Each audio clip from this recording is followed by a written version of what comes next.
16 सोमवार के व्रत करने से मुश्किल मनोकामना भी अतिशीघ्र पूर्ण हो जाती है। राधे राधे एवरीवन। हर हर महादेव फ्रेंड्स। आज की वीडियो में हम जानेंगे कि 16 सोमवार के व्रत कैसे किए जाते हैं, इस व्रत में पूजा कैसे करते हैं, किस समय पूजा करते हैं, क्या खाते हैं और 16 सोमवार व्रत का उद्यापन कैसे करते हैं, यानी संपूर्ण जो नियम है उनकी जानकारी आपको आज की वीडियो में मिलेगी। तो वीडियो को आप अंत तक जरूर देखें। 16 सोमवार के जो व्रत है वो सबसे जटिल व्रत में से एक माने जाते हैं। 16 सोमवार के व्रत किसी विशेष मनोकामना को पूर्ण करने के लिए किए जाते हैं। यह व्रत लगातार किए जाते हैं, बीच में व्रत नहीं छोड़ा जाता है। सावन के महीने से 16 सोमवार के व्रत करना सबसे शुभ माना जाता है। सावन के किसी भी सोमवार से आप 16 सोमवार के व्रत शुरू कर सकते हैं। लेकिन अगर किसी कारण से आप सावन महीने में 16 सोमवार के व्रत शुरू नहीं कर पाए हैं, फिर आप बैसाख माघ शश या कार्तिक मास से 16 सोमवार के व्रत शुरू कर सकते हैं। 16 सोमवार के व्रत में आप मंदिर में जाकर भगवान शिव शंकर का पूजन कर सकते हैं। अगर मंदिर में ना जा पाए तो घर में शिवलिंग है, उन शिवलिंग का आप पूजन कर सकते हैं। शिवलिंग भी नहीं है तो सबसे अच्छा है कि पार्थिव शिवलिंग यानी मिट्टी के शिवलिंग बनाकर आप भगवान शिव शंकर का पूजन कर सकते हैं। शास्त्रों में भी पार्थिव शिवलिंग का अभिषेक करना यानी पार्थिव शिवलिंग का पूजन करना सबसे ज्यादा पुण्य फलदायी माना जाता है। तो आप चाहें तो आप घर पर मिट्टी से शिवलिंग बना सकते हैं। देखिए व्रत हम कैसे करेंगे। सोमवार के दिन सुबह जल्दी उठकर स्नान कर लेंगे। उसके बाद हम एक चौकी लगाएंगे। चौकी पर सफेद रंग का वस्त्र बिछा के थोड़े से फूलों का आसन देकर शिव परिवार को विराजमान करेंगे। शिव परिवार की फोटो या मूर्ति जो भी आपके पास हो उन्हें आप विराजमान करें।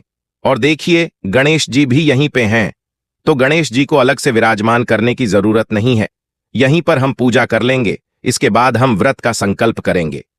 भगवान शिव शंकर के सामने हाथ जोड़ के हम कहेंगे, हे भगवान, आज से मैं अपनी इस इच्छा के लिए अपनी इच्छा बोलें आपके 16 सोमवार के व्रत कर रही हूं। मेरे ये व्रत पूर्ण करने में मेरी सहायता करें और जो गलती रह जाए उसके लिए क्षमा करें। तो यह हम संकल्प करेंगे। उसके बाद हम पार्थिव शिवलिंग या जो भी शिवलिंग आपके पास है उन्हें किसी पात्र में विराजमान करेंगे। आपने मिट्टी के शिवलिंग बनाए हैं तो नीचे कोई कटोरी वगैरह रख लीजिएगा ताकि शिवलिंग को थोड़ी ऊंचाई मिल जाए। अब हम घी का दीपक जला देंगे। उसके बाद हम सबसे पहले जल से भगवान शिव शंकर को स्नान कराएंगे। तो शिवलिंग पर सबसे पहले हम जल चढ़ा देंगे।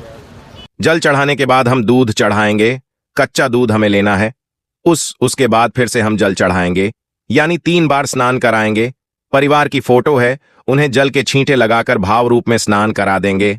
उसके बाद वस्त्र स्वरूप हम कलावा समर्पित करेंगे। तो गणेश जी को, पार्वती माता को, भगवान शिव शंकर को, सभी को वस्त्र स्वरूप कलावा समर्पित कर देंगे। फिर हम तिलक लगाएंगे। तो भगवान शिव शंकर को चंदन से तिलक लगाया जाता है, सभी को हम चंदन से तिलक लगा देंगे। दिए का भी हमें पूजन साथ साथ जरूर करना है। शिवलिंग पर भी हम तिलक लगा देंगे। उसके बाद हम अक्षत यानी चावल समर्पित कर देंगे। फिर हम बेलपत्र समर्पित करेंगे। शिव पूजा में बेलपत्र का सबसे ज्यादा महत्व है, तो बेलपत्र आप जरूर समर्पित करें। उल्टा बेलपत्र समर्पित किया जाता है और बेलपत्र इस तरह से समर्पित करें कि शिवलिंग पर बेलपत्र स्पर्श होना चाहिए। जो चीजें आप भगवान शिव शंकर को समर्पित करेंगे वही गणेश जी और माता पार्वती को भी जरूर समर्पित करें। इसके बाद भांग, धतूरा, समीपत्र, मदार, जो भी आपको भगवान शिव शंकर की प्रिय चीजें मिले वो सब समर्पित कर दें। फूल समर्पित कर दें। अब देखिए 16 सोमवार के व्रत में भोग कैसे समर्पित किया जाता है। सबसे ज्यादा विशेष यही होता है। तो जब आप भोग समर्पित करेंगे तो हमें मीठा भोग समर्पित करना होता है। 16 सोमवार के व्रत में नमक बिल्कुल नहीं खाया जाता है। तो मैंने यहां पर चूरमे के लड्डू लिए हैं। तो मैंने 3 लड्डू लिए हैं, यानी 3 भाग किए जाते हैं। जो भी हम भोग समर्पित करते हैं तो आप मीठा ले सकते हैं, कुछ भी आप लड्डू ले सकते हैं, चीला बना सकते हैं, हलवा बना सकते हैं, खीर बना सकते हैं। जो भी प्रसाद आप लेंगे उसके 3 भाग हमें करने हैं।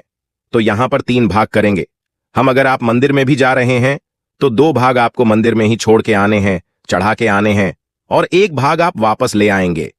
तो यहां पर 3 भाग में हमने जो प्रसाद है वह भगवान को समर्पित कर दिया है। आप चाहे तो आप केले या कोई फल भी ले सकते हैं। फल अगर लेंगे तो जैसे आप 12 केले ले लेंगे, 4-4 भाग में 3 भाग आप इसके कर देंगे 4-4 के हिस्से में, और फिर आप केले समर्पित कर सकते हैं। यानी कोई भी आप फल समर्पित कर सकते हैं। बस ध्यान ये रखना है कि जो भी आप भोग समर्पित कर रहे हो उसके आपको 3 हिस्से करने हैं, 2 हिस्से भगवान जी के लिए और 1 हिस्सा आपके लिए। इस तरह से भोग समर्पित करने के बाद फिर हम दक्षिणा समर्पित करेंगे। और अब हमें कथा सुननी है, तो कथा सुनने के लिए 1 लोटा जल हम ले लेंगे। अपने सीधे हाथ में थोड़े से चावल और फूल लेकर 16 सोमवार व्रत कथा सुनेंगे।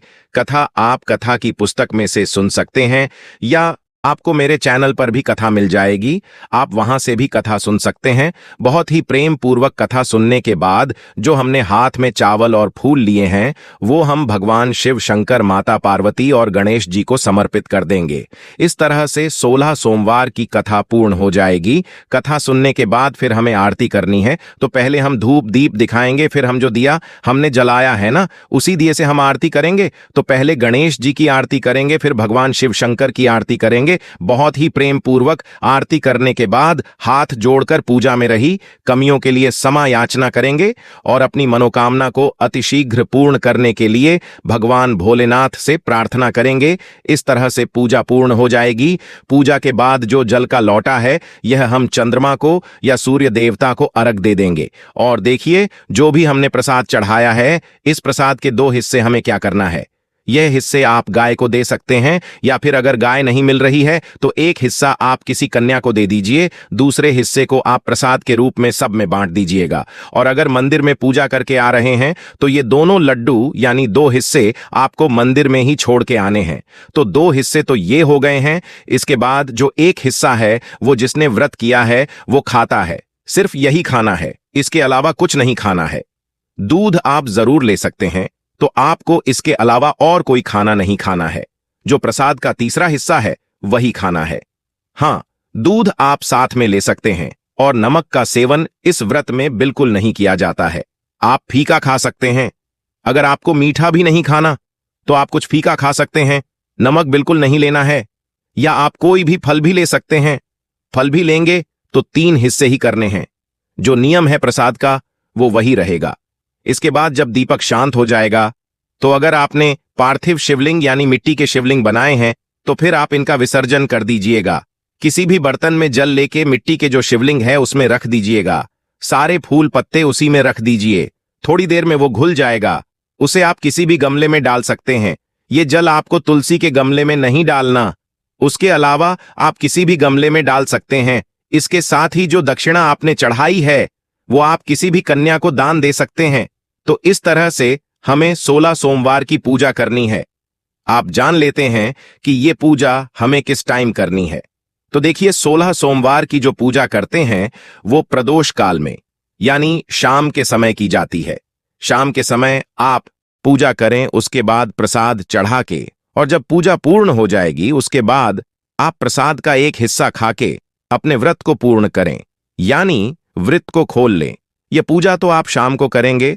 सुबह नहा धो के आप घर में जैसे रोजाना पूजा करते हैं वैसे ही घर के मंदिर में दीपक जलाकर भगवान शिव शंकर की आरती करें, पूजन करें, और उसके बाद दिन में आप चाय पानी पी सकते हैं। शाम को फिर हमें यह पूजा करनी है। पूजा के बाद प्रसाद का 1 भाग खा के हम व्रत को पूर्ण कर लेंगे। लेकिन अगर किसी कारण से आप शाम को पूजा नहीं कर पाते हैं, आप जॉब करते हैं, शाम को जल्दी नहीं आ पाते हैं, तो फिर आप यह पूजा सुबह के समय भी कर सकते हैं। 16 सोमवार व्रत में आप चाय पानी पी सकते हैं, लेकिन आप जब व्रत खोलेंगे तो सिर्फ आपको प्रसाद का तीसरा हिस्सा ही खाना है। और यह व्रत मीठे व्रत किए जाते हैं। इसमें नमक बिल्कुल नहीं खाया जाता है। अगर आप मीठा नहीं खाना चाहते हैं तो फिर आप बिल्कुल फीके व्रत भी कर सकते हैं। और एक बात और बता दूं, सूरज सोमवार के जो व्रत होते हैं वो लगातार किए जाते हैं, बीच में व्रत नहीं छोड़ा जाता है। लेकिन कुछ दिन ऐसे होते हैं जब महिलाएं पूजा नहीं कर पाती हैं। ऐसे समय में आपको व्रत जरूर करना है। पूजा नहीं करनी है, आप पूजा को स्किप कर सकते हैं, लेकिन व्रत को स्किप नहीं करना है। जब आप पूजा नहीं करेंगे तो सिर्फ मन में भगवान शिव शंकर, माता पार्वती का ध्यान कर लेंगे, लेकिन व्रत आपको तब भी करने हैं। पूरे 16 व्रत करने के बाद व्रत का उद्यापन करना है।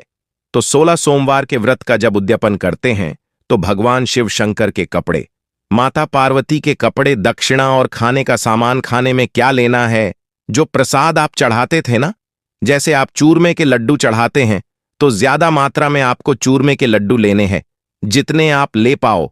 अगर आप केले चढ़ाते हैं तो ज्यादा मात्रा में केले लेने हैं। यह सारा सामान हमें जहां हम पूजा कर रहे हैं वहीं पर रखना है। पहले भगवान जी को चढ़ाना है, उसके बाद ये सारा सामान आप मंदिर में चढ़ा के आ सकते हैं या आप किसी पंडित को दान दे सकते हैं। इस तरह से हमारा जो उद्यापन है वो पूर्ण हो जाएगा। फ्रेंड्स, 16 सोमवार के व्रत की ये बहुत ही सरल विधि है। आपको ये विधि कैसी लगी कमेंट करके जरूर बताना। और अगर यह वीडियो आपको पसंद आया हो, वीडियो आपके लिए थोड़ा बहुत भी यूजफुल हो, तो प्लीज प्लीज वीडियो को लाइक कर देना। और हम महिलाएं घर में तीज त्योहार कैसे करते हैं यह देखने के लिए मेरे चैनल को सब्सक्राइब कर लेना। भगवान भोलेनाथ आपकी मनोकामना अति शीघ्र पूर्ण करें। इसी कामना के साथ फिर मिलेंगे किसी और वीडियो में। तब तक के लिए हर हर महादेव। राधे राधे।